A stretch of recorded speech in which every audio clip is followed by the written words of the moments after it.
Halo teman-teman setia Desir Waktu, udah lama nih gak jumpa. Apa kabar?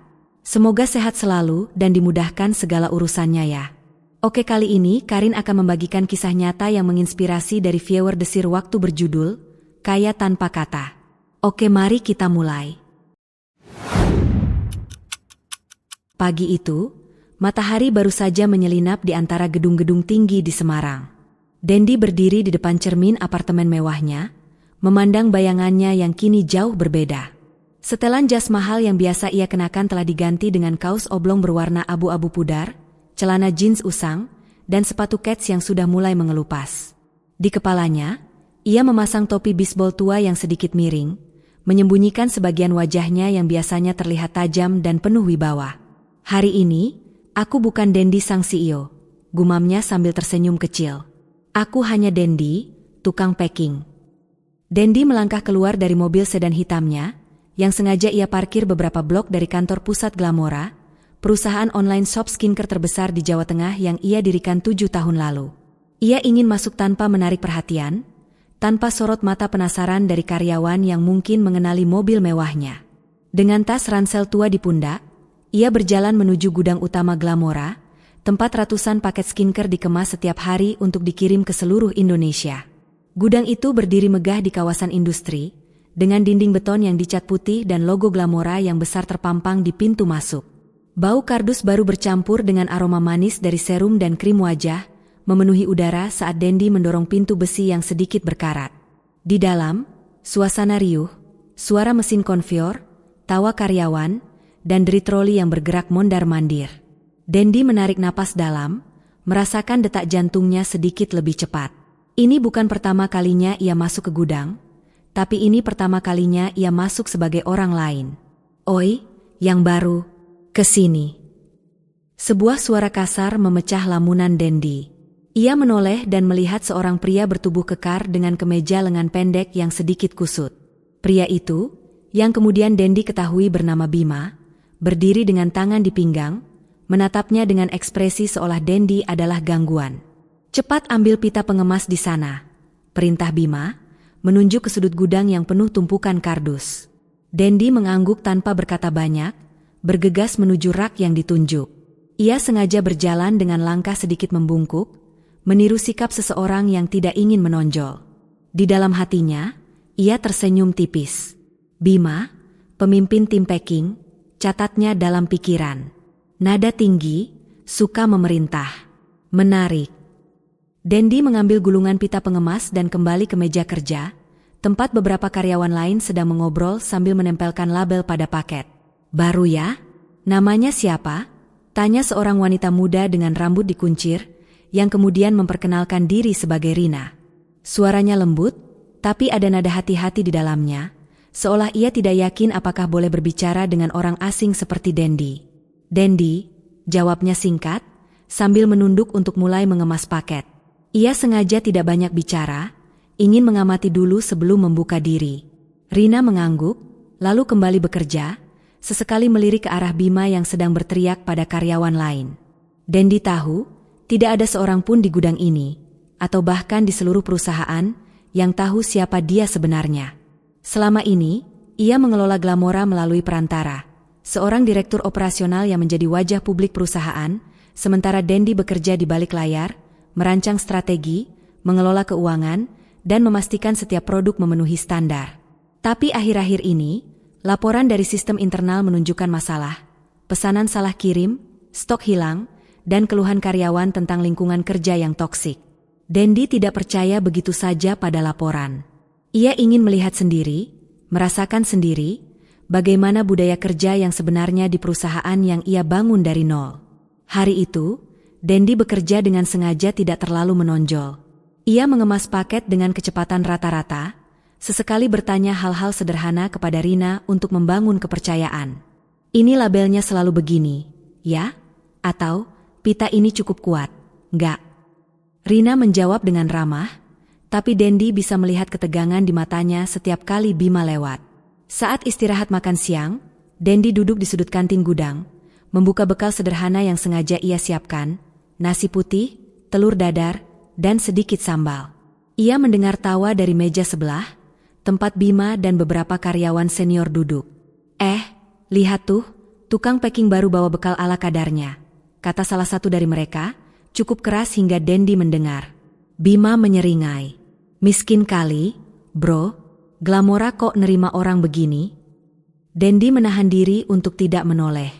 Ia hanya mengunyah makanannya pelan, mencatat setiap kata di benaknya. Candaan kecil, tapi menunjukkan sikap, pikirnya. Bima suka mendominasi, dan yang lain mengikuti untuk aman. Ia melirik Rina, yang duduk sendirian di meja lain, menunduk sambil memainkan ponselnya. Rina berbeda. Mungkin dia kunci. Malam itu, di apartemennya yang menghadap Cakrawala Semarang, Dendi duduk di depan laptop. Ia membuka jurnal digitalnya dan menulis, hari pertama. Bima, intimidator, suka ejekan berbau status sosial. Rina, pendiam, potensi baik tapi takut. Budaya kerja gudang, hierarki informal, senior mendominasi.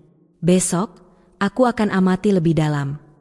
Ia menutup laptop, memandang kota yang berkilau di bawah. Glamora adalah mimpinya. Tapi mimpi itu tidak akan bertahan jika orang-orang di dalamnya tidak mencerminkan visinya. Penyamaran ini baru permulaan, dan Dendi tahu, ujian sesungguhnya masih menanti.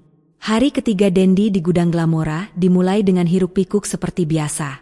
Suara mesin konveyor berdengung, kardus-kardus berderit saat ditumpuk, dan aroma skincare yang manis menyelinap di sela-sela udara pengap. Dendi berdiri di meja packing. Tangannya sibuk melipat kardus dan menempelkan pita pengemas. Ia sengaja bekerja dengan kecepatan sedang, tidak terlalu cepat untuk menarik perhatian, tapi juga tidak terlalu lambat hingga dianggap pemalas. Penyamaran ini membutuhkan keseimbangan, dan Dendi adalah ahli dalam strategi. Namun, pagi itu, suasana gudang terasa lebih tegang dari biasanya. Bima, pemimpin tim packing yang sudah Dendi amati sejak hari pertama, tampak sedang dalam mood buruk. Ia mondar-mandir dengan langkah berat, matanya melotot ke setiap karyawan yang dianggapnya tidak bekerja cukup cepat. Dendi memperhatikan dari sudut mata, mencatat bagaimana Bima sering berhenti di dekat karyawan baru atau yang lebih pendiam, seolah mencari sasaran untuk melampiaskan kekesalannya. "Oi, Dendi, kamu ngapain bengong di situ? Cepat, ambil kardus ukuran kecil," teriak Bima dari ujung meja, suaranya menggema di gudang. Beberapa karyawan menoleh, sebagian tersenyum kecil, seolah sudah terbiasa dengan nada kasar Bima. Dendi mengangguk cepat, berjalan menuju tumpukan kardus di sudut gudang. Ia bisa merasakan tatapan Bima mengikuti setiap langkahnya, seperti elang yang mengintai mangsa. Saat Dendi kembali dengan setumpuk kardus, Bima tiba-tiba muncul di sampingnya, menyambar salah satu kardus dari tangannya. "Ini apa? Kardus besar, bukan kecil. Dasar tukang packing bodoh," bentak Bima, melempar kardus itu ke lantai hingga mengeluarkan bunyi keras. Tawa meledak dari dua karyawan lain, yang Dendi kenali sebagai teman dekat Bima, Andi dan Tono. Mereka berdiri di meja sebelah, tangan mereka berhenti bekerja, menikmati pertunjukan itu. Dendi menunduk, mengambil kardus yang dilempar tanpa berkata apa-apa. Di dalam hatinya, ia merasa ada bara kecil yang menyala. Bukan karena hinaan itu sendiri, tapi karena ia tahu ini bukan sekadar candaan. Ini adalah pola, cara Bima menegaskan dominasinya di gudang. Dendi melirik ke arah Rina, karyawan muda yang pendiam, yang sedang bekerja di ujung meja. Rina menunduk lebih dalam, tangannya bergerak lebih cepat, seolah ingin menghindari perhatian Bima. Dia takut, pikir Dendi, dan dia bukan satu-satunya. "Maaf, Mas Bima. Salah ambil," kata Dendi dengan nada rendah, sengaja membuat suaranya terdengar lemah. Ia ingin melihat sejauh mana Bima akan melangkah. Bima hanya mendengus, lalu berbalik sambil berkata keras, "Kalau cuma bikin salah, mending pulang kampung aja, Den." Andi dan Tono kembali tertawa, kali ini lebih keras, sementara beberapa karyawan lain hanya melirik sekilas sebelum kembali bekerja. Dendi mencatat dalam hati, Bima suka mempermalukan di depan umum. Andi dan Tono pengikut setia. Hierarki ini jelas. Saat jam istirahat tiba, Dendi duduk di sudut kantin gudang, membuka bekal sederhananya, nasi putih, tempe goreng, dan sedikit sayur kol plai. Ia sengaja membawa makanan yang sederhana, sesuai dengan peran tukang packing miskin yang ia mainkan. Dari meja sebelah, ia mendengar Bima dan teman-temannya mengobrol dengan suara keras. "Lihat tuh, bekalnya cuma tempe. Kasihan amat," kata Tono, cukup keras hingga Dendi tahu itu sengaja ditujukan kepadanya. Bima menyeringai. "Makanya kerja bener, biar bisa beli lauk lebih bagus." Dendi mengunyah makanannya pelan, matanya tertuju pada piring plastik di depannya. Di dalam kepalanya, ia sedang menyusun peta mental tentang dinamika gudang. Bima adalah pusat kekuatan, menggunakan ejekan dan intimidasi untuk mengendalikan tim. Andi dan Tono adalah pendukungnya, menguatkan dominasi Bima dengan tawa dan komentar mereka. Karyawan lain, seperti Rina, tampak terjebak dalam ketakutan atau ketidakpedulian, memilih diam untuk menghindari masalah. "Ini bukan budaya kerja yang aku inginkan untuk Glamora," pikir Dendi. "Tapi aku harus sabar. Bukti dulu, baru bertindak." Sore itu, saat shift hampir berakhir, Bima kembali mendekati Dendi. Tukang packing bodoh, besok jangan salah kardus lagi, ya? Aku nggak mau repot ngurusin kamu," katanya dengan nada setengah bercanda, tapi matanya penuh ancaman. Dendi hanya mengangguk, menahan senyum tipis yang hampir muncul di bibirnya. Ia tahu, setiap kata Bima adalah amunisi untuk rencananya. "Teruskan, Bima," gumamnya dalam hati. "Kamu sedang menggali lubangmu sendiri." Malam itu, di apartemen mewahnya yang menghadap Cakrawala Semarang, Dendi duduk di meja kerjanya. Cahaya lampu kota berkilau melalui jendela besar, kontras dengan suasana gudang yang pengap dan penuh tekanan. Ia membuka jurnal digitalnya dan mulai menulis. Hari ketiga. Bima, intimidator utama, menggunakan ejekan berbasis status sosial dan kinerja untuk mendominasi. Andi dan Tono, pengikut yang memperkuat. Rina, pendiam, takut, tapi mungkin punya potensi. Budaya kerja gudang, hierarki informal, intimidasi diterima sebagai norma. Perlu bukti lebih banyak untuk tindakan besar. Ia menutup laptop, memandang kota di bawah. Hinaan hari ini hanyalah awal, tapi Dendi tahu, setiap langkahnya membawanya lebih dekat untuk memperbaiki Glamora, atau menghancurkan mereka yang merusak visinya. Seminggu telah berlalu sejak Dendi memulai penyamaran sebagai tukang packing di gudang Glamora. Pagi itu, udara di gudang terasa lebih berat dari biasanya, bukan karena panas Semarang yang mulai menyengat, melainkan karena tatapan tajam yang Dendi rasakan dari seseorang di ujung ruangan. Pak Haris, manajer gudang berusia akhir 40-an dengan kemeja biru yang selalu digulung hingga siku, berdiri di dekat pintu kantor kecilnya, memandang Dendi dengan ekspresi yang sulit dibaca. Dendi tahu, perhatian itu bukan pertanda baik. Dendi sedang sibuk mengemas paket skincare, tangannya bergerak dengan ritme yang sengaja ia buat biasa-biasa saja.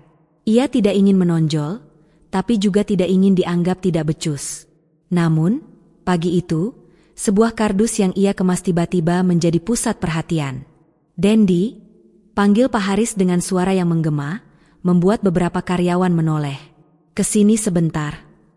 Dendi meletakkan pita pengemas di meja dan berjalan menuju Pak Haris, menjaga ekspresinya tetap netral. Di belakangnya, ia mendengar tawa kecil dari Bima, yang sedang bersandar di meja packing bersama Andi dan Tono. "Apa kacau lagi tuh si Dendi?" gumam Bima, cukup keras untuk didengar Dendi. Dendi mengabaikannya, fokus pada Pak Haris yang kini memegang sebuah paket dengan label yang robek. "Ini apa, Dendi? Labelnya rusak begini? Customer komplain nanti," bentak Pak Haris, mengangkat paket itu seolah itu bukti kejahatan besar. Dendi melirik label yang robek itu, tahu persis itu bukan hasil pekerjaannya. Ia ingat dengan jelas, kemarin sore, Bima membantu mengemas beberapa paket di mejanya, sesuatu yang tidak biasa dilakukan pemimpin tim seperti Bima.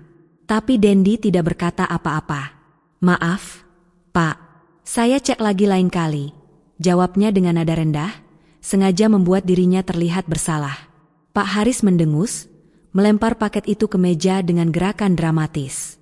"Kamu tahu nggak, Dendi, kesalahan kecil begini bikin reputasi Glamora jatuh.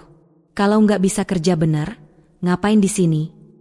Karyawan lain yang mendengar hanya melirik sekilas sebelum kembali bekerja, kecuali Bima, yang menyeringai lebar. Dendi mencatat dalam hati, Pak Haris suka menegur di depan umum. Bima terlibat dalam kesalahan ini. Sore itu, saat Dendi mencoba melapor tentang perilaku Bima yang mengintimidasi, ia mendekati Pak Haris di kantor kecilnya. "Pak, boleh bicara sebentar?" tanya Dendi, berdiri di ambang pintu. Pak Haris, yang sedang mengetik di komputernya, hanya melirik tanpa mengangguk. "Soal apa?" tanyanya singkat. Dendi menarik napas, memilih kata-katanya dengan hati-hati. "Di gudang, Mas Bima suka ngomong kasar, Pak. Kadang bikin teman-teman gak nyaman." Ia sengaja tidak menyebut dirinya sebagai korban, ingin melihat reaksi Pak Haris terhadap keluhan umum. Tapi Pak Haris hanya mengangkat alis, lalu tertawa kecil. "Bima, dia cuma bercanda, Den. Dia kan senior, kerjaannya bagus. Kalau nggak tahan canda, ya belajar kuat mental." Dendi mengangguk, menyembunyikan kekecewaannya. "Baik, Pak," jawabnya, lalu keluar. Di dalam hatinya, ia menambahkan catatan, Pak Haris memihak Bima. Hubungan mereka dekat, keadilan diabaikan. Malam itu, saat Dendi memeriksa laporan sistem internal Glamora dari laptopnya di apartemen, ia menemukan pola yang mencurigakan. Beberapa pesanan yang dilaporkan, rusak, atau salah kirim, selalu terkait dengan shift Bima, tapi nama Dendi yang tercatat sebagai penanggung jawab. Ia membuka log detail dan melihat bahwa Bima sering membantu mengemas paket di meja karyawan lain, termasuk mejanya, tepat sebelum masalah terjadi. "Ini bukan kebetulan," gumam Dendi, matanya menyipit. "Bima sengaja menjebakku." Keesokan harinya, Dendi kembali ke gudang dengan semangat baru. Ia tahu, emosinya mulai terpancing. Hinaan Bima, teguran Pak Haris, dan tawa karyawan lain mulai terasa personal. Tapi ia mengingat tujuannya, memperbaiki Glamora, bukan hanya membalas dendam. Saat ia mengemas paket, Bima mendekat lagi. Tukang packing bodoh, kardusmu kemarin bikin Pak Haris marah, ya? Hati-hati, entar dipecat," kata Bima dengan nada setengah bercanda, tapi matanya penuh ejekan. Dendi hanya tersenyum tipis. Tangannya tetap bekerja. "Terima kasih, Mas," jawabnya, sengaja membuat Bima bingung dengan ketenangannya. Di sudut gudang, Rina memperhatikan interaksi itu. Ia menunduk cepat saat Bima melirik ke arahnya, tapi Dendi melihat ada kilatan empati di mata Rina. Dia tahu ini salah, tapi takut, pikir Dendi. Ia memutuskan untuk mulai mendekati Rina, tapi tidak terburu-buru. Untuk saat ini, fokusnya adalah bukti. Malam itu, di jurnal digitalnya, Dendi menulis, hari ke-7. Pak Haris, manajer yang bias, memihak Bima karena hubungan dekat. Bima sengaja merusak pesanan untuk menjebakku, bukti awal ditemukan di log sistem. Rina, potensi sekutu, tapi masih takut. Langkah berikutnya, kumpulkan lebih banyak data, dekati Rina pelan-pelan. Ia menutup laptop, memandang kota Semarang yang berkilau. Tekanan dari atasan ini hanyalah rintangan kecil, dan Dendi tahu, kesabarannya akan membawanya pada kemenangan besar. 2 minggu telah berlalu sejak Dendi memulai penyamaran di gudang Glamora, dan tekanan dari Bima serta Pak Haris semakin terasa seperti ritme harian. Hinaan kecil, teguran di depan umum, dan tawa sinis dari Andi dan Tono sudah menjadi bagian dari rutinitas Dendi. Namun, di tengah suasana gudang yang penuh intimidasi, ada satu sosok yang mulai menarik perhatiannya. Rina, karyawan muda yang selalu bekerja dengan kepala tertunduk, seolah ingin menyatu dengan bayang-bayang. Pagi itu, gudang sedang sibuk dengan lonjakan pesanan akibat promo besar-besaran Glamora.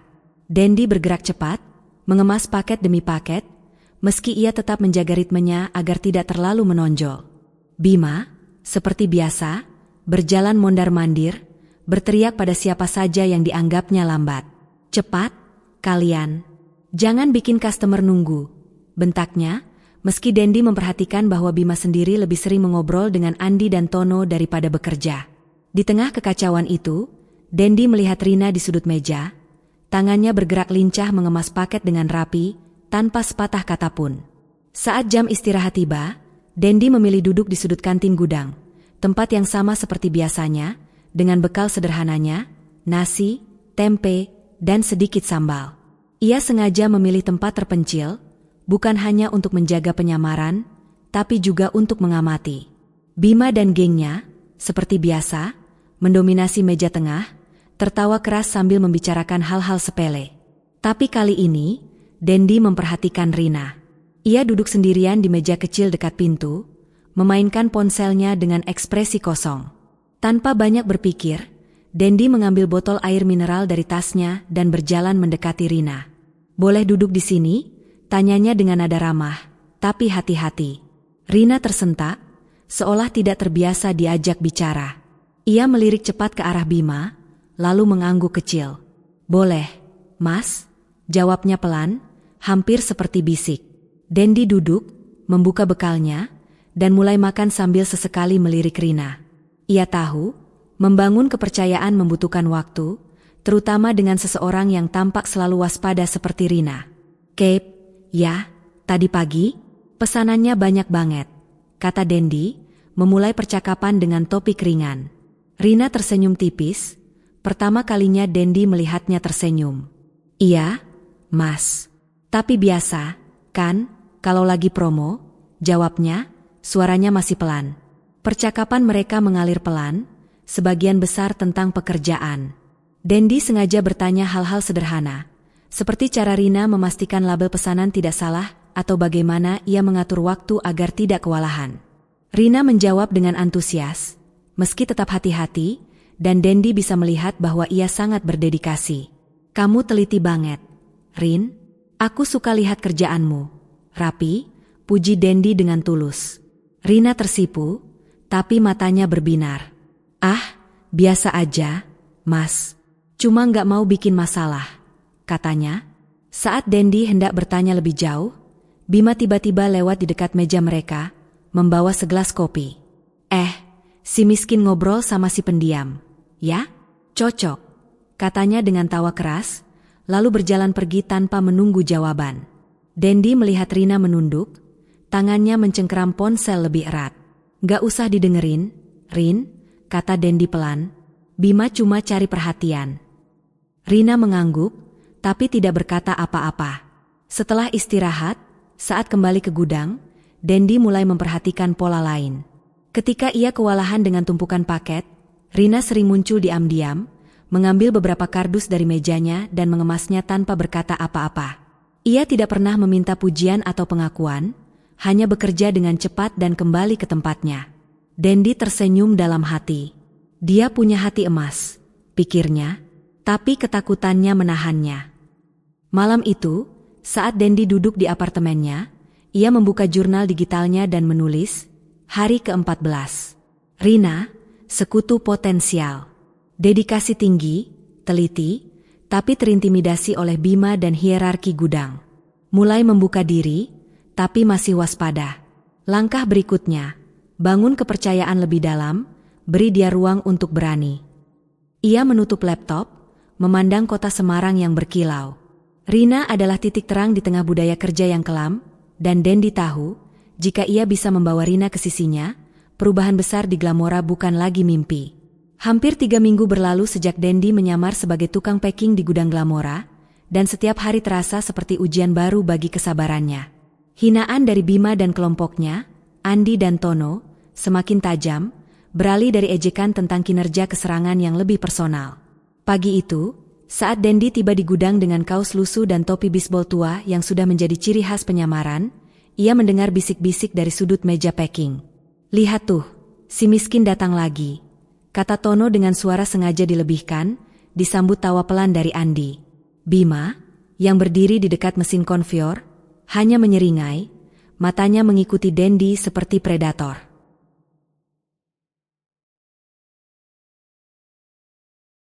Dendi mengabaikan mereka, berjalan menuju mejanya dan mulai mengemas paket skincare seperti biasa. Ia sengaja memilih ponsel jadul dengan layar monokrom yang ia temukan di laci apartemennya, menggunakannya di depan karyawan lain untuk memperkuat citra tukang packing miskin. Saat istirahat, ia membawa bekal sederhana, nasi putih, telur rebus, dan sedikit kecap, dan duduk di sudut kantin, tempat ia bisa mengamati tanpa menarik perhatian. Tapi Bima, seolah mencium kesempatan, mendekati mejanya dengan langkah santai. Dendi, Ponselmu itu masih hidup, ya? Beli di pasar loak. Apa? Tanya Bima dengan nada ejekan, cukup keras hingga beberapa karyawan di meja sebelah menoleh. Andi tertawa terbahak-bahak, sementara Tono menambahkan, bekalnya juga kasihan banget. Bro, Glamora bayar kamu berapa sih? Dendi hanya tersenyum tipis, mengunyah makanannya pelan.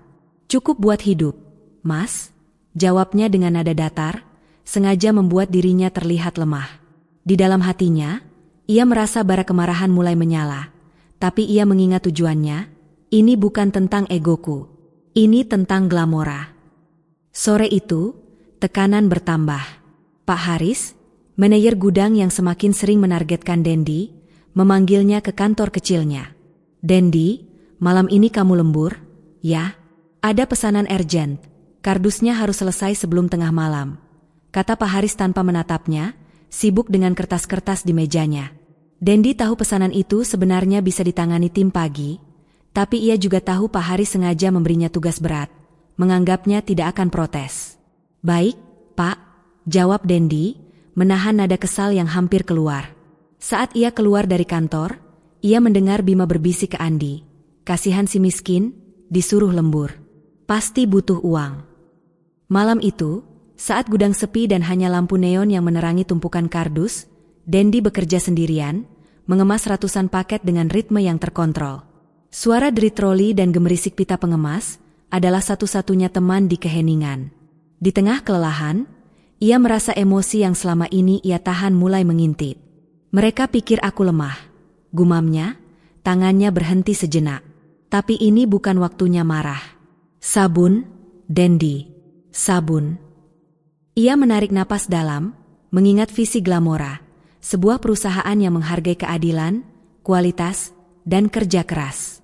Hinaan dan tugas berat ini hanyalah bagian dari ujian, dan ia tidak akan gagal. Di sela-sela pekerjaannya, Dendi mengambil langkah berani.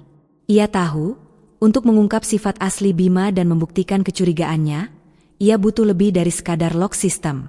Saat gudang kosong, ia mengeluarkan kamera kecil dari ranselnya, alat sederhana dengan lensa tersembunyi yang ia beli khusus untuk misi ini. Dengan hati-hati, ia memasang kamera di sudut gudang, tersembunyi di antara tumpukan kardus kosong, mengarah ke meja packing utama tempat Bima sering bekerja. Satu langkah lagi, pikirnya, memastikan kamera tidak terlihat sebelum kembali mengemas paket. Keesokan harinya, hinaan berlanjut. Bima, seolah merasa semakin berkuasa, melempar kardus kosong ke arah Dendi saat ia sedang bekerja. Cepat, si miskin. Jangan bikin tim nunggu, teriaknya, disambut tawa Andi dan Tono. Rina, yang kebetulan lewat, menunduk cepat, tapi Dendi melihat ada kilatan kemarahan di matanya. Dia mulai muak, pikir Dendi, tapi aku harus pastikan dia di sisiku. Ia memutuskan untuk mendekati Rina lagi, tapi dengan hati-hati, tahu bahwa kepercayaan adalah kunci. Malam itu, di apartemennya, Dendi menghubungkan kamera ke laptopnya dan memeriksa rekaman pertama. Gambar buram, tapi cukup jelas. Bima, di sore hari sebelumnya, sengaja merobek label beberapa paket di mejanya, lalu menulis nama Dendi di laporan sebagai penanggung jawab. Pasti, gumam Dendi, senyum tipis muncul di bibirnya. Ia membuka jurnal digitalnya dan menulis, hari ke-20. Hinaan meningkat, Bima dan gengnya menyerang status sosial. Pak Haris bias, memberikan tugas berat tanpa alasan. Kamera terpasang, bukti awal kecurangan Bima tertangkap. Rina menunjukkan tanda-tanda empati, langkah berikutnya, dekati Rina, kumpulkan lebih banyak rekaman. Ia menutup laptop, memandang cakrawala Semarang. Ujian kesabaran ini berat, tapi Dendi tahu, setiap hinaan adalah langkah menuju perubahan besar di Glamora. Memasuki minggu keempat penyamaran Dendi di gudang Glamora, udara di Semarang terasa semakin panas, seolah mencerminkan ketegangan yang perlahan menumpuk di dalam dirinya. Setiap hari, ia menjalani rutinitas yang sama, tiba dengan pakaian lusuh, mengemas paket dengan ritme biasa, dan menahan hinaan dari Bima serta gengnya, Andi dan Tono. Namun, di balik sikap tenangnya, Dendi sedang menjalankan rencana yang semakin matang. Kamera kecil yang ia pasang di sudut gudang mulai memberikan hasil, dan malam-malam di apartemennya kini diisi dengan analisis bukti yang akan mengubah segalanya. Pagi itu, gudang kembali ramai dengan aktivitas. Dendi berdiri di mejanya, tangannya sibuk melipat kardus dan menempelkan label, tapi pikirannya tertuju pada rekaman yang ia tonton semalam. Kamera itu menangkap sesuatu yang jauh lebih serius daripada sekadar kecurangan kecil. Dalam salah satu klip, Bima terlihat dengan jelas mengambil 3 botol serum wajah premium dari tumpukan stok, memasukkannya ke dalam tas ranselnya saat shift malam hampir usai. Di klip lain, ia dan Andi sengaja merobek label beberapa paket, lalu menulis nama Dendi di laporan sebagai penanggung jawab. Ini bukan lagi soal intimidasi, pikir Dendi. Ini pencurian dan sabotase. Untuk memastikan temuannya, Dendi menghabiskan malam sebelumnya menyelami data sistem internal Glamora dari laptopnya. Ia mencocokkan laporan pesanan rusak dengan jadwal kerja Bima, dan polanya jelas. Lebih dari 60% pesanan yang bermasalah terjadi saat Bima bertugas, dan sebagian besar menunjuk Dendi sebagai penanggung jawab. Dendi juga menemukan laporan inventaris yang menunjukkan kekurangan stok produk tertentu, serum dan krim mahal, yang tidak bisa dijelaskan oleh kesalahan pengiriman. Bima tidak hanya menjebakku, gumam Dendi, matanya menyipit. Dia menjalankan operasi kecilnya sendiri. Di gudang, Dendi mulai mengamati Bima dengan lebih cermat, tapi tetap menjaga sikapnya sebagai tukang packing bodoh. Saat Bima melempar ejekan seperti biasa, "Oi, si miskin, jangan bikin kardus rusak lagi, ya?" Dendi hanya mengangguk, menyembunyikan senyum tipis.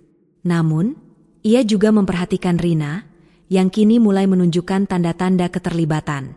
Selama beberapa hari terakhir, Rina sering membantu Dendi saat ia kewalahan, mengambil paket dari mejanya tanpa diminta atau memperbaiki label yang salah tanpa berkata apa-apa. Dendi tahu, Rina adalah kunci untuk membongkar budaya toksik di gudang, tapi ia harus berhati-hati. Saat istirahat siang, Dendi sengaja duduk di dekat Rina lagi, membawa bekal sederhananya seperti biasa. "Rin, kamu tahu nggak, stok serum yang kemarin kok kayaknya kurang, ya?" Tanyanya dengan nada santai, seolah hanya mengobrol. Rina menoleh, alisnya sedikit berkerut. "Iya, Mas. Aku juga notice, tapi nggak berani bilang. Takut disalahin," jawabnya pelan, melirik ke arah meja Bima yang sedang tertawa dengan Andi dan Tono. Dendi mengangguk, mencatat reaksi Rina. "Kalau misalnya ada yang salah, kamu biasa lapor ke siapa?" Tanyanya lagi, sengaja menggali lebih dalam. Rina menghela napas. "Ke Pak Haris, tapi Bima kan dekat sama dia. Jadi, ya, aku diam aja." Dendi tersenyum kecil, tahu bahwa Rina mulai membuka diri. "Keren, Rin, kamu perhatiin detail begitu. Kalau aku, bingung ngitung stok," katanya, sengaja merendah untuk membuat Rina nyaman. Rina tertawa pelan, tapi matanya penuh tanya. "Mas Dendi kok kayak ngerti sistem perusahaan, ya? Bukan cuma packing, kan?" Pertanyaan itu membuat Dendi tersentak dalam hati, tapi ia menutupinya dengan tawa kecil. "Haha, cuma iseng tanya-tanya, Rin, biar nggak kena marah terus." Rina mengangguk, tapi Dendi bisa melihat kecurigaan kecil di matanya. Dia pintar, pikir Dendi. Aku harus hati-hati, tapi ini saatnya memberi dia peran. Ia memutuskan untuk melibatkan Rina dalam langkah berikutnya, tapi tanpa mengungkap identitasnya. Sore itu, Dendi sengaja meminta Rina membantunya memeriksa stok di sudut gudang, jauh dari pandangan Bima. "Rin, bantu aku cek serum ini, dong. Aku takut salah hitung," katanya, menyerahkan daftar inventaris. Rina bekerja dengan teliti, mencatat setiap botol dengan cepat. Saat mereka selesai, Dendi berkata pelan, "Kamu cocok jadi koordinator, tahu nggak? Teliti banget." Rina tersipu, tapi ada kilatan keberanian di matanya. "Ah, Mas, aku cuma biasa aja," jawabnya, tapi Dendi tahu, pujian itu meninggalkan jejak. Malam itu, di apartemennya, Dendi menonton rekaman kamera lagi. Selain kecurangan Bima, ia juga melihat Andi dan Tono membantu menyembunyikan botol serum di tas Bima, tertawa sambil melakukannya. "Ini lebih besar dari yang kukira," gumam Dendi. Ia membuka jurnal digitalnya dan menulis, hari ke-28. Rekaman menunjukkan Bima mencuri produk, dibantu Andi dan Tono. Data sistem mengkonfirmasi pola sabotase dan pencurian. Rina mulai curiga, tapi kepercayaannya tumbuh, beri dia tanggung jawab lebih untuk uji kesetiaan. Langkah berikutnya, picu konfrontasi kecil untuk lihat reaksi Bima. Ia menutup laptop, memandang cakrawala Semarang yang berkilau. Bukti semakin kuat, dan Dendi tahu, waktu untuk bertindak semakin dekat. 5 minggu telah berlalu sejak Dendi memulai penyamaran di gudang Glamora, dan gudang yang dulu terasa asing kini menjadi panggung di mana ia memainkan peran dengan cerdik. Bukti-bukti yang ia kumpulkan, rekaman kamera, data sistem, dan pengamatan langsung, semakin kokoh, seperti fondasi yang siap menopang langkah besar berikutnya. Namun, Dendi tahu, untuk mengguncang hierarki toksik yang dipimpin Bima, ia perlu memicu reaksi tanpa mengungkap identitasnya terlalu dini. Hari itu, ia memutuskan untuk melempar batu kecil ke sarang lebah. Pagi di gudang Glamora dimulai dengan ritme biasa, suara mesin konveyor, derit troli, dan aroma skincare yang manis. Dendi berdiri di mejanya, mengemas paket dengan gerakan yang sengaja dibuat rata-rata, tapi matanya tajam mengamati Bima. Pemimpin tim packing itu tampak lebih gelisah dari biasanya, sering melirik ke arah tumpukan stok di sudut gudang, tempat ia biasa mengambil produk untuk dijual sendiri. Dendi tersenyum dalam hati. Dia tahu stok mulai diperhatikan, pikirnya. Kamera yang ia pasang telah merekam cukup banyak, dan laporan inventaris yang Dendi serahkan secara anonim ke sistem internal mulai menimbulkan pertanyaan. Saat jam istirahat pagi, Dendi memilih momen yang tepat. Ia mendekati Pak Haris, yang sedang duduk di kantor kecilnya dengan secangkir kopi. "Pak, boleh lapor sebentar?" tanya Dendi dengan nada hati-hati, berdiri di ambang pintu. Pak Haris melirik, alisnya terangkat, tapi ia mengangguk. "Soal apa, Den?" tanyanya, suaranya datar. Dendi menarik napas, memastikan nada bicaranya terdengar polos. "Saya cek stok tadi pagi, Pak. Serum premium yang 50 ml kurang 3 botol dari catatan. Saya takut salah hitung, tapi kayaknya perlu dicek ulang," katanya, menyerahkan selembar kertas dengan data inventaris yang ia tulis tangan. Ia sengaja tidak menyebut nama Bima, ingin melihat bagaimana Pak Haris dan Bima bereaksi terhadap gangguan ini. Pak Haris mengerutkan kening, mengambil kertas itu dan memeriksanya sekilas. 3 botol? Serius? Den? Ini barang mahal, tahu? Katanya, nadanya mulai naik. "Kamu yakin gak salah hitung?" Dendi mengangguk, menjaga ekspresinya tetap netral. "Saya cuma lapor, Pak. Biar nggak jadi masalah nanti." Pak Haris mendengus, tapi ada keraguan di matanya.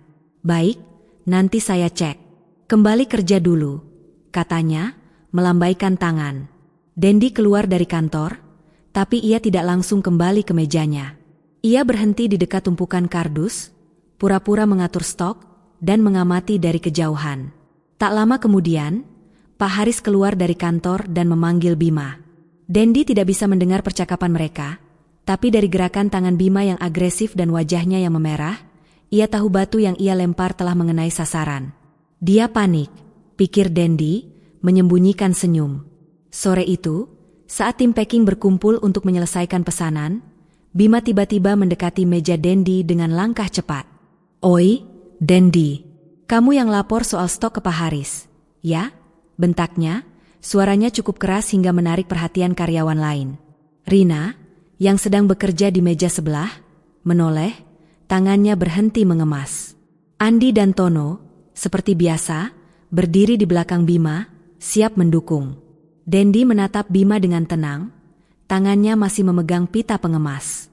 "Lapor apa, Mas?" "Saya cuma bilang stok kurang, biar dicek. Kan buat kebaikan tim," jawabnya. Nadanya polos tapi penuh perhitungan. Ia mengeluarkan salinan data inventaris dari saku celananya, menunjukkan angka-angka yang rapi. "Ini datanya, Mas. Saya cek pagi tadi." Bima tampak terkejut, tidak menyangka Dendi punya bukti tertulis.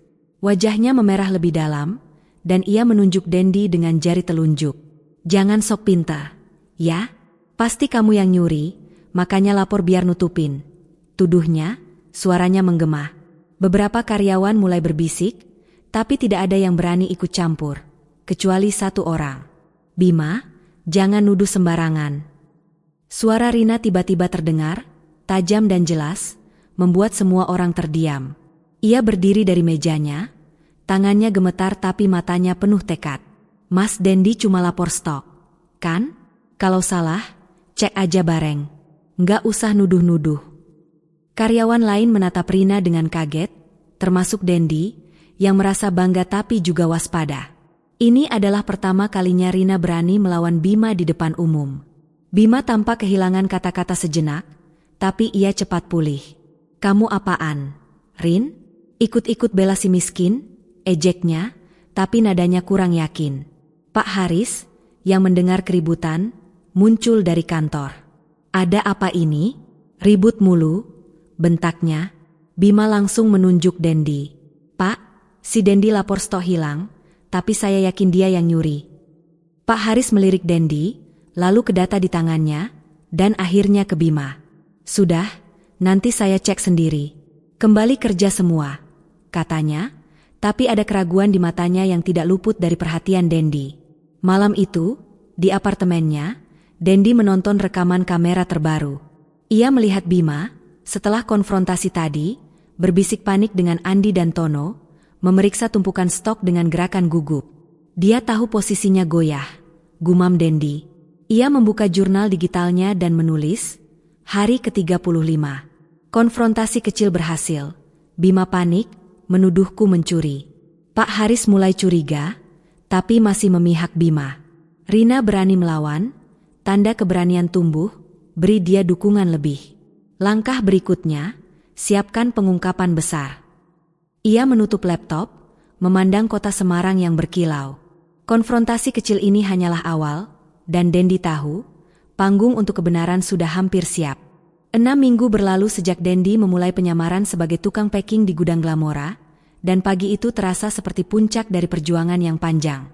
Bukti yang ia kumpulkan, rekaman kamera yang tajam, laporan sistem yang terperinci, dan catatan pengamatan yang cermat, telah membentuk senjata yang siap menghancurkan budaya toksik di perusahaan impiannya.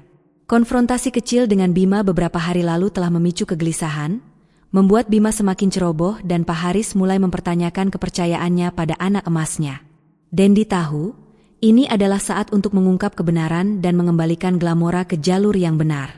Malam sebelumnya, Dendi duduk di apartemen mewahnya, menghadap cakrawala Semarang yang berkilau. Ia menghubungi Direktur Operasional Glamora, perantara yang selama ini menjadi wajah publik perusahaan. Adakan rapat darurat besok pagi pukul 8. Perintahnya melalui telepon, suaranya tenang tapi penuh otoritas. Undang seluruh karyawan gudang, manajer, dan tim supervisi. Saya akan hadir. Direktur itu, yang tahu identitas asli Dendi, hanya menjawab singkat, baik, Pak. Dendi lalu menghabiskan malam itu mempersiapkan presentasi. Klip rekaman kamera yang diedit rapi untuk menunjukkan kecurangan Bima, laporan sistem yang mengungkap pola sabotase dan pencurian, serta daftar keluhan karyawan yang ia dengar selama penyamaran. Ia juga memilih setelan jas abu-abu tua yang rapi, sebuah kontras tajam dengan kaos lusuh yang ia kenakan selama 6 minggu. Pagi itu, gudang Glamora terasa berbeda. Karyawan berkumpul di ruang rapat besar di lantai 2, sebuah ruangan luas dengan dinding kaca dan proyektor besar yang jarang digunakan kecuali untuk pengumuman penting. Suasana penuh ketegangan, bisik-bisik karyawan mengisi udara, sebagian besar bertanya-tanya mengapa rapat mendadak ini diadakan. Bima berdiri di dekat pintu bersama Andi dan Tono, wajahnya cemas meski ia berusaha menutupinya dengan senyum sombong. Pak Haris, dengan kemeja biru yang sedikit kusut, berdiri di sudut ruangan, berusaha tampak berwibawa tapi matanya gelisah. Rina duduk di baris depan, tangannya mencengkeram tas kecilnya, wajahnya penuh antisipasi namun juga ketakutan. Tepat pukul 8, pintu ruang rapat terbuka, dan Dendi melangkah masuk. Tidak ada kaos lusuh, topi bisbol tua, atau ransel usang. Ia mengenakan jas abu-abu yang dipotong sempurna, kemeja putih bersih, dan sepatu kulit mengilap. Rambutnya yang biasanya ditutupi topi kini tersisir rapi, dan langkahnya penuh percaya diri. Ruangan hening sejenak, lalu gempar. Itu, Dendi, bisik seorang karyawan. Bima mengerutkan kening, wajahnya pucat, sementara Pak Haris menatap dengan mulut setengah terbuka. Rina, di baris depan, menutup mulutnya dengan tangan, matanya melebar. Dendi berdiri di depan ruangan, di samping layar proyektor, dan mengangguk ke arah direktur operasional yang memperkenalkannya. "Selamat pagi, semuanya," katanya dengan suara tenang tapi berwibawa. "Saya Dendi Prasetyo, pemilik dan pendiri Glamora." Ruangan meledak dalam bisik-bisik kaget. Bima hampir tersedak, Andi dan Tono saling pandang dengan panik, dan Pak Haris memegang meja untuk menyangga tubuhnya. Rina, meski terkejut, tersenyum kecil, seolah teka-teki selama ini terpecahkan. "Saya menghabiskan 6 minggu terakhir di gudang, bekerja sebagai tukang packing, untuk melihat langsung bagaimana perusahaan ini berjalan," lanjut Dendi, matanya menyapu ruangan.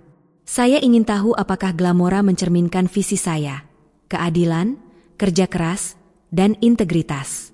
Sayangnya, apa yang saya temukan jauh dari itu." Ia menekan remote, dan layar proyektor menyala, menampilkan klip rekaman pertama. Bima mengambil 3 botol serum premium dan memasukkannya ke tasnya. Ruangan terdiam, hanya suara napas tertahan yang terdengar. Dendi melanjutkan, menunjukkan klip demi klip. Bima dan Andi merobek label pesanan lalu menyalahkan Dendi. Tono membantu menyembunyikan produk curian, dan beberapa contoh intimidasi Bima di gudang. Ia juga memaparkan data sistem, laporan pesanan rusak yang selalu terkait dengan shift Bima, kekurangan stok yang tidak bisa dijelaskan, dan keluhan pelanggan yang meningkat.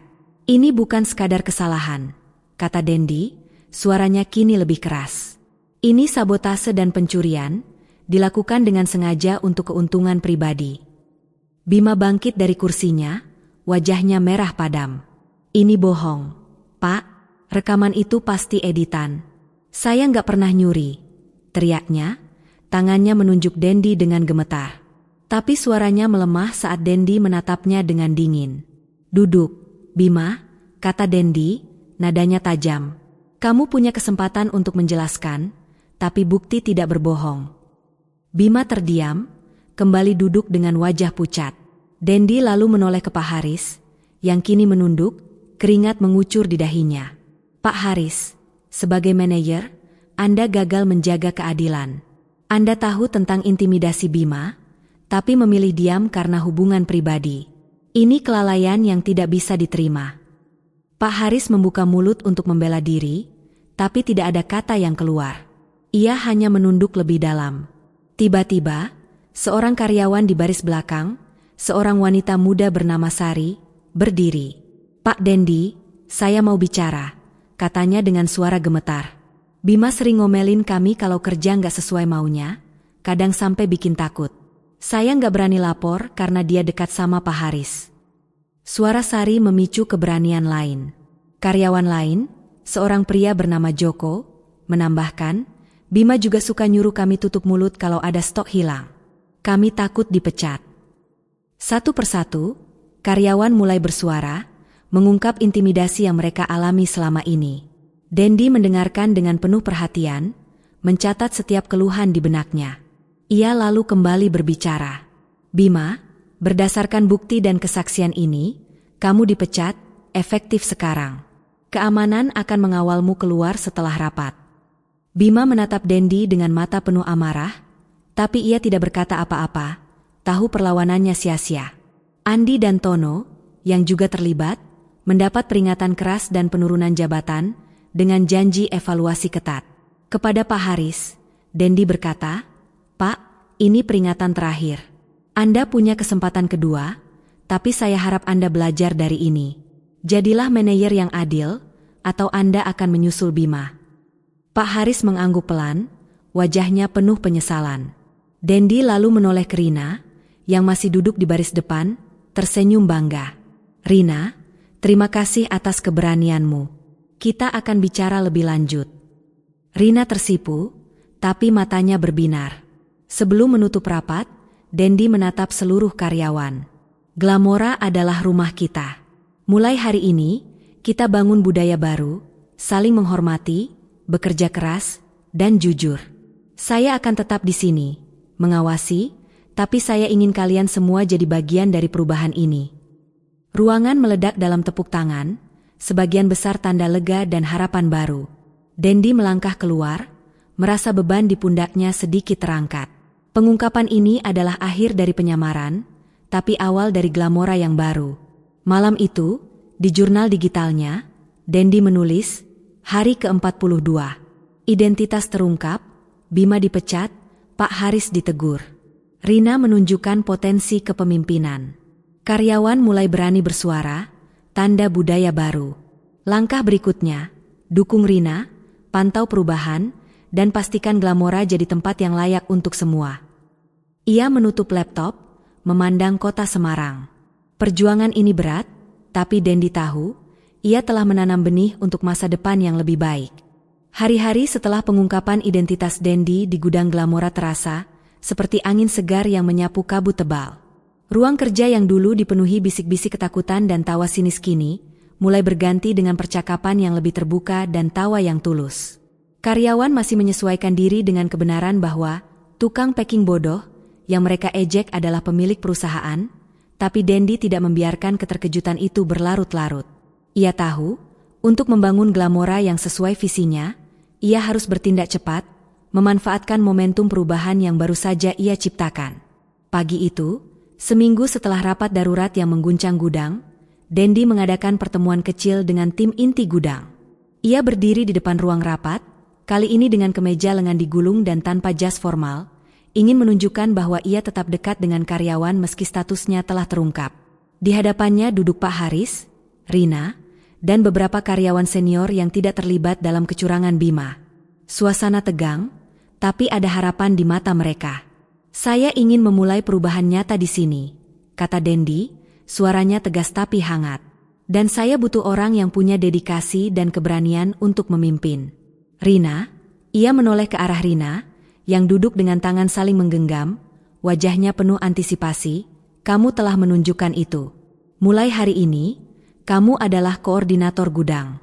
Tugasmu adalah memastikan operasional berjalan lancar dan semua karyawan diperlakukan adil. Ruangan hening sejenak, lalu meledak dalam tepuk tangan. Rina menutup mulutnya, matanya berkaca-kaca. Makasih, Pak Dendi, katanya dengan suara gemetar, hampir tidak percaya. Saya akan coba yang terbaik. Dendi tersenyum, tahu bahwa Rina, dengan ketelitian dan empatinya, adalah pilihan yang tepat. Ia juga melihat kilatan kekaguman di mata karyawan lain, sebuah tanda bahwa Rina akan dihormati sebagai pemimpin. Langkah berikutnya adalah memperbaiki budaya kerja. Dendi mengumumkan program pelatihan wajib untuk semua karyawan gudang, yang ia rancang bersama tim HR. Pelatihan ini mencakup komunikasi efektif, penyelesaian konflik, dan pentingnya integritas dalam kerja tim. Saya tidak ingin gudang ini jadi tempat orang takut bersuara, kata Dendi di akhir pengumuman. Kalian semua punya hak untuk didengar, dan saya akan pastikan itu terjadi. Karyawan mengangguk, beberapa dengan wajah penuh harap, yang lain masih ragu tapi mulai terbuka. Pak Haris, yang kini lebih pendiam setelah teguran keras Dendi, menunjukkan tanda-tanda perubahan. Ia tiba lebih pagi, memeriksa stok dengan teliti, dan bahkan mulai mengobrol dengan karyawan junior untuk mendengar keluhan mereka. Suatu sore, ia mendekati Dendi di gudang, wajahnya penuh penyesalan. Pak Dendi, saya tahu saya salah. Saya terlalu percaya sama Bima, dan saya janji akan berubah, katanya, suaranya rendah. Dendi menatapnya, mencari tanda ketulusan. Buktikan dengan tindakan, Pak, jawabnya singkat, tapi ia memberikan senyum kecil untuk menunjukkan bahwa pintu untuk penebusan masih terbuka. Pak Haris mengangguk, lalu kembali bekerja dengan semangat yang belum pernah Dendi lihat sebelumnya. Sementara itu, beberapa karyawan yang dulu ikut mengejek Dendi, terutama Andi dan Tono, yang lolos dari pemecatan tapi diturunkan jabatannya, mulai mendekatinya satu persatu. Suatu hari, saat Dendi sedang memeriksa laporan di kantor sementara, Andi mengetuk pintu. Pak, saya minta maaf, katanya, menunduk. Saya ikut-ikut Bima karena takut, dan saya salah ngomongin Bapak. Tono menyusul keesokan harinya, dengan permintaan maaf yang serupa. Dendi mendengarkan dengan sabar, tapi tegas. Saya maafkan kalian, tapi maaf saja tidak cukup. Tunjukkan perubahan dalam kerja dan sikap kalian. Kalau tidak, kalian tahu konsekuensinya." Keduanya mengangguk, dan dalam beberapa hari, Dendi melihat mereka bekerja lebih keras, meski masih dengan canggung, berusaha membuktikan diri. Rina, sebagai koordinator baru, langsung menunjukkan potensinya. Ia mengatur jadwal shift dengan adil, mendengarkan keluhan karyawan, dan bahkan mengusulkan sistem pelabelan baru untuk mengurangi kesalahan pengiriman. Dendi sering mengamati dari kejauhan, tersenyum melihat Rina yang dulu pendiam kini memimpin rapat kecil dengan penuh percaya diri. Dia akan jadi pemimpin hebat, pikir Dendi, merasa pilihannya tepat. Dalam sebulan, perubahan di gudang mulai terasa nyata. Tawa di kantin bukan lagi ejekan, melainkan candaan ringan antar rekan kerja. Karyawan mulai berani melapor jika ada masalah, tahu bahwa Rina dan Dendi akan mendengar. Pak Haris, meski masih dalam pengawasan ketat, mulai mendapatkan kembali kepercayaan tim dengan sikapnya yang lebih terbuka. Bahkan pelanggan mulai memperhatikan, keluhan pesanan salah kirim menurun drastis, dan ulasan positif tentang kecepatan pengiriman meningkat di media sosial. Glamora, yang dulu hanya dikenal karena produk skincare berkualitas, kini mulai mendapat sorotan karena budaya kerjanya. Sebuah artikel di media lokal memuji inisiatif pelatihan karyawan Glamora, menyebutnya sebagai contoh perusahaan yang peduli pada kesejahteraan tim. Dendi membaca artikel itu di apartemennya, tersenyum kecil. "Ini baru permulaan," gumamnya. Malam itu, ia membuka jurnal digitalnya dan menulis, "Hari ke-70.